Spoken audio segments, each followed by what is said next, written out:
Assalamualaikum warahmatullahi wabarakatuh. Kami dari kelompok 7, mata kuliah Lembaga Keuangan Islam. Kelompok kami terdiri dari Cindy Melati, Fatimah Setiarum, Daniatul Mu'amanah, dan Abdul Khair. Di video kali ini kami akan menjelaskan terkait Pegadaian Syariah. Apa sih itu Pegadaian Syariah dan bagaimana cara implementasinya? Nah, mari kita simak video berikut. Pengertian gadai syariah atau rohan. Pegadaian syariah adalah lembaga keuangan yang menyediakan transaksi pembiayaan dan jasa gadai berdasarkan prinsip syariah Islam. Menurut Institut Bankir Indonesia, rohan adalah kegiatan menahan harta dengan cara yang baik.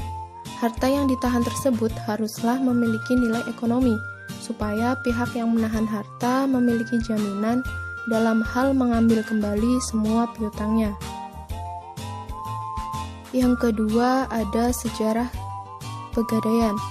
Bisnis gadai melembaga pertama kali di Indonesia sejak Gubernur Jenderal VOC Van Imhoff mendirikan Bank Van Liening. Meskipun demikian, diyakini bahwa praktik gadai telah mengakar dalam keseharian masyarakat Indonesia. Pemerintah sendiri baru mendirikan lembaga gadai pertama kali di Sukabumi, Jawa Barat dengan nama Pegadaian pada tanggal 1 April 1901 dengan Wolf von Westerroth sebagai kepala Pegadaian negeri pertama dengan misi untuk membantu masyarakat dari jeratan para lintah darat. Meskipun pemberian uang pinjaman dengan hukum gadai seiring dengan perkembangan zaman, Pegadaian telah beberapa kali berubah status, dimulai sebagai perusahaan jawatan pada tahun 1901, perusahaan di bawah IBW tahun 1928,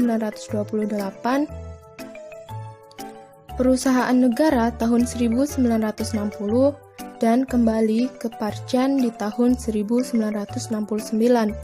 Baru di tahun 1990 dengan lahirnya PP 10/1990 tanggal 10 April 1990 sampai dengan terbitnya PP 103 tahun 2000, Pegadaian berstatus sebagai perusahaan umum atau Perum dan merupakan salah satu BUMN dalam lingkungan Departemen Keuangan Republik Indonesia hingga sekarang. Pegadaian Syariah pertama kali berdiri di Jakarta dengan nama Unit Layanan Gadai Syariah atau ULGS Cabang Dewi Sartika di bulan Januari tahun 2003. Menyusul kemudian pendirian ULGS di Surabaya, Makassar, Semarang, Surakarta, dan Yogyakarta di tahun yang sama hingga September 2003. Masih di tahun yang sama pula, 4 kantor cabang Pegadaian di Aceh dikonversi menjadi Pegadaian Syariah. Selanjutnya ada rukun-rukun gadai syariah. Rukun gadai menurut kesepakatan jumhur ulama ada 4, antara lain adanya ijab qabul atau sigot di antara pihak yang melaksanakan akad. Yang kedua, adanya pihak yang melakukan akad atau akid, rohin atau pihak yang mempunyai barang, dan murtahin atau pihak yang menahan barang gadai. Yang ketiga, adanya objek gadai atau barang jaminan. Yang keempat, marhun bih atau pinjaman yang diberikan oleh pihak yang menahan barang. Selanjutnya ada landasan hukum gadai syariah. Salah satu landasan hukum yang digunakan untuk gadai syariah adalah Quran Surah Al-Baqarah ayat 283, yang artinya, jika kamu dalam perjalanan dan bermuamalah tidak secara tunai, sedang kamu tidak memperoleh seorang penulis, maka hendaklah ada barang tanggungan yang dipegang oleh yang berpiutang. Akan tetapi, jika sebagian kamu mempercayai sebagian yang lain, maka hendaklah yang dipercaya itu menunaikan amanatnya, hutangnya, dan hendaklah ia bertakwa kepada Allah Tuhannya, dan janganlah kamu para saksi menyembunyikan persaksian, dan barang siapa yang menyembunyikannya, maka sesungguhnya ia adalah orang yang berdosa dalam hatinya, dan Allah Maha mengetahui apa yang kamu kerjakan. Jadi, hukum gadai syariah menurut surah ini adalah mubah atau diperbolehkan. Materi yang selanjutnya yaitu ada tujuan, manfaat, dan risiko dalam pegadaian syariah. Yang pertama itu ada tujuan. Dalam pegadaian syariah terdapat beberapa tujuan. Di antaranya adalah yang pertama yaitu turut melaksanakan dan menunjang pelaksanaan kebijakan dan program pemerintah di bidang ekonomi dan pembangunan nasional.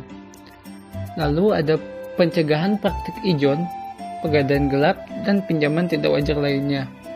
Tujuan ketiga yaitu sebagai pemanfaatan gadai bebas bunga pada gadai syariah yang memiliki efek jaring pengaman sosial. Dan yang terakhir yaitu untuk membantu orang-orang yang membutuhkan pinjaman dengan syarat yang mudah. Yang kedua ada manfaat pegadaian syariah. Manfaat pegadaian syariah terbagi menjadi dua, yaitu manfaat bagi nasabah dan bagi perusahaan. Untuk nasabah, manfaatnya adalah tersedianya dana dalam waktu yang cepat dengan prosedur yang relatif sederhana dan penafsiran barang bergerak secara profesional, serta mendapatkan fasilitas penitipan yang aman dan terpercaya. Untuk perusahaan, yaitu mereka akan mendapatkan penghasilan yang bersumber dari sewa modal yang dibayarkan oleh peminjam dana dan ongkos yang dibayarkan oleh nasabah yang memperoleh jasa tertentu dari perum pegadaian, serta sebagai wujud pelaksanaan misi Perum Pegadaian sebagai BUMN yang bergerak di bidang pembiayaan. Dan yang terakhir yaitu risiko. Dalam pegadaian syariah terdapat dua risiko. Yang pertama yaitu risiko tak terbayarnya utang nasabah atau wan prestasi, dan yang kedua yaitu risiko penurunan nilai aset yang ditahan atau rusak. Selanjutnya itu produk-produk dalam pegadaian syariah. Dalam pegadaian syariah terdapat berbagai macam produk. Di antaranya, yang pertama yaitu arum haji. Arum haji ini digunakan untuk siapa saja yang berencana pergi ke Tanah Suci namun kekurangan biaya. Arum haji dapat memberikan pinjaman kepada nasabah sebesar 25 juta rupiah. Yang kedua, ada namanya arum BPKB, di mana nasabah bisa menggunakan layanan arum BPKB ini untuk memudahkan mendapatkan pinjaman uang dengan jaminan BPKB kendaraan. Yang ketiga, amanah. Amanah digunakan sebagai uang muka pembelian kendaraan seperti sepeda motor dan mobil. Nasabah harus membayar mulai dari 20% dari harga sementara untuk sepeda motor dan untuk pembelian mobil 25% dari harga. Selanjutnya ada rahan atau gadai syariah. Produk ini memberikan pinjaman hanya dengan waktu sekitar 15 hari. Pinjaman bisa didapat mulai dari 50.000 hingga 200 juta dengan jangka waktu pinjaman maksimal 4 bulan. Yang kelima, ada multi pembayaran online. Multi pembayaran online ini digunakan untuk bayar tagihan listrik, air, telepon, hingga pembelian tiket kereta api. Fasilitas ini tersedia di outlet pegadaian syariah di seluruh Indonesia.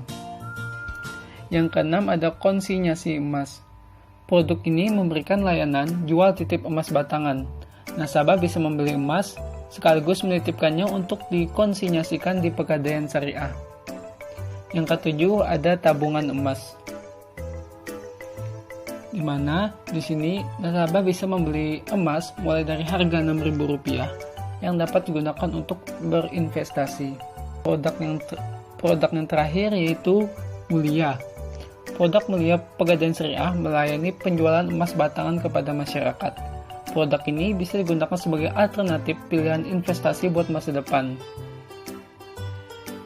Dengan produk ini, nasabah bisa menggunakan hasil investasi ini untuk membeli rumah, kendaraan, atau ibadah haji. Materi selanjutnya adalah operasional pegadaian syariah. Yang pertama, nasabah menjaminkan barang kepada pegadaian syariah untuk mendapatkan pembiayaan.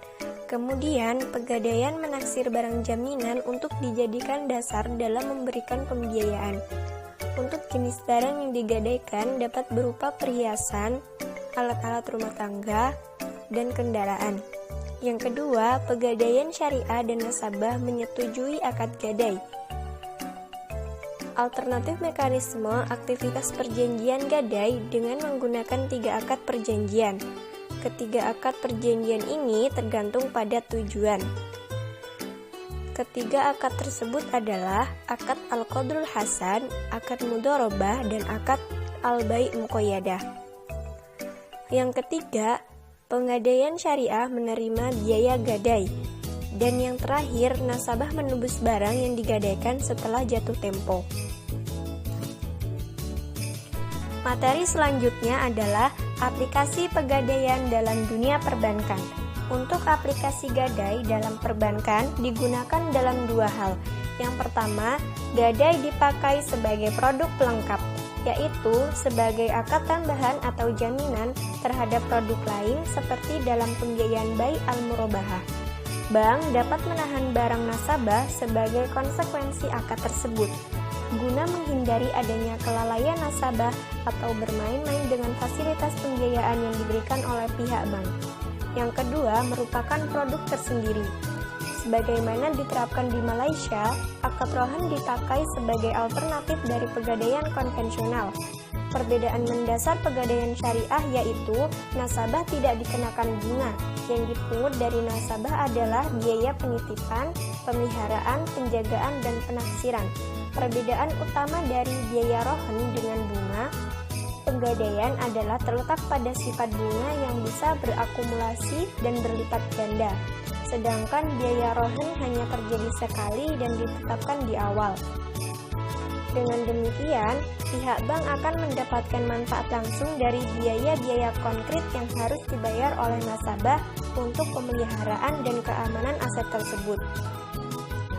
Jika penahanan aset berdasarkan fiduasi, yaitu penahanan barang bergerak sebagai jaminan pembayaran, maka nasabah juga harus membayar biaya asuransi yang besarnya disesuaikan dengan yang berlaku secara umum. Hambatan pegadaian syariah. Yang pertama, usaha gadai syariah sudah mulai dilirik oleh pihak lain, seperti perbankan dan asuransi. 2. Adanya tindakan kriminal seperti perampokan. Dalam pegadaian, rawan sekali perampokan karena barang-barang yang digadaikan diletakkan di dalam kantor pegadaian tersebut. 3. Citra lembaga keuangan syariah belum mapan di mata masyarakat. Citra lembaga keuangan syariah masih berada di bawah lembaga keuangan konvensional, sehingga minat masyarakat untuk menggunakan lembaga keuangan syariah masih rendah. 4. Anggapan bahwa lembaga pegadaian syariah berkaitan dengan fanatisme agama. Karena di Indonesia itu merupakan negara yang banyak agama, sehingga banyak orang yang mengait-ngaitkan pegadaian syariah ini termasuk dalam fanatisme agama. Yang kelima, ancaman dari orang yang merasa terusik kenikmatannya mengeruk kekayaan rakyat seperti rentenir. Yang keenam, susah untuk menghilangkan mekanisme bunga yang sudah mengakar pada masyarakat. Karena bunga telah dikenal oleh masyarakat luas, sehingga mereka beranggapan bahwa pegadaian syariah ini masih sama dengan pegadaian konvensional.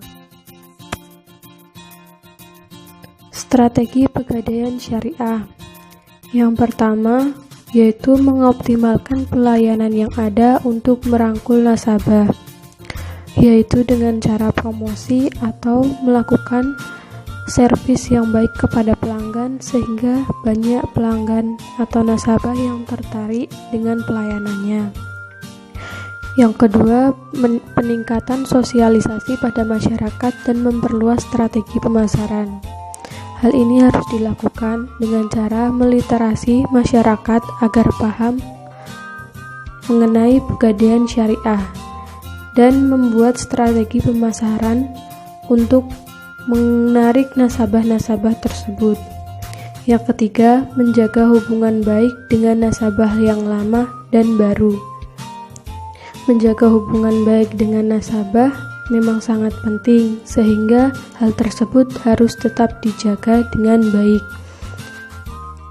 Yang keempat, meningkatkan sarana dan prasarana serta kemudahan prosedur dan persyaratan dalam transaksi.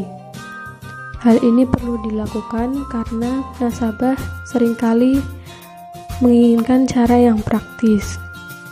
Yang kelima, menjalin kerjasama dengan lembaga keuangan lain untuk melakukan promosi produk-produk baru.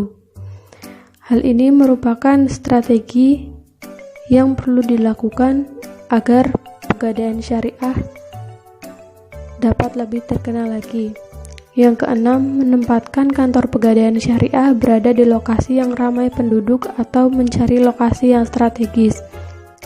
Lokasi yang strategis sangat diperlukan karena dalam hal ini nanti akan dapat menarik nasabah dengan jumlah yang lumayan banyak. Terima kasih teman-teman sudah menonton videonya. Jangan lupa di like, comment, and subscribe. Semoga bermanfaat. Wassalamualaikum warahmatullahi wabarakatuh.